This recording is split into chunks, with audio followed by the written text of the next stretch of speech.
let's talk about Trenque Lauquen, which is a 4.5 hour film that you caught the first part of. Oh, so the festival was 3 weeks, and we were going to be able to make it to the last week. And luckily, Chicago was playing a couple of the ones, but there was some that weren't going to play, and there was like no way to get them. So I want to say a big thank you, shout out to a lot of the press teams. We reached out to them, and they were able to get us some screeners for a lot of the movies that we had mentioned. And this is one that we also received. We've been able to see part one of. It is two parts, and the press screening was supposed to have an intermission in between as well, which is always fascinating to see on a film schedule. Sundance has done that in the past where they showcased all of, or they were supposed to show all of the Genius doc, all Hmm. of the Cosby doc. They did this for the Michael Jackson doc. They did this for the OJ Made in America. So maybe at Sundance this will play there. Part one is fascinating. This is supposed to be almost like a spiritual trilogy that this director has done about just really women walking around. That's what a lot of people have called it, the women walking around trilogy.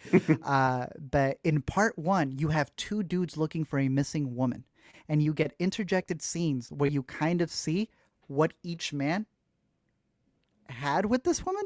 Hmm. And the most fascinating one is this one dude who was helping her hunt down an annotator on a book that she found who was secretly sending messages to somebody.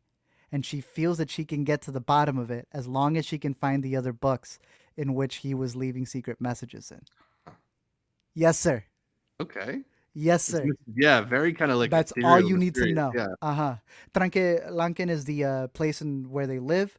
And it's one of those movies where I'm sure if I knew more about the town and how it came into play or any history with it, I could add more to the story. But so far, just following these characters and the mystery that it is, and just the different perspectives of seeing what she's looking for and what they're looking for, and who's really missing, who's really gone, are all fascinating things that the movie plays with. So I honestly want to rewatch part one after I watch part two, but yeah, I want to make sure you get the link as well because Yeah. this is one of those ones that I was telling you. I was like, Zach, I'm gonna miss the 4.5 hour Argentinian movie. I think it's Argentinian. I was like, no, and you're like, all right, you'll be fine.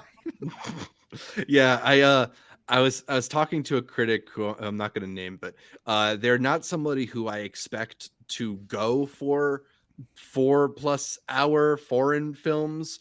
Uh, Really? and and I was surprised because this critic said like, "Hey, it was a little slow, but I actually thought it was very interesting." So That that says it a lot won then. over this person made me really really want to see it.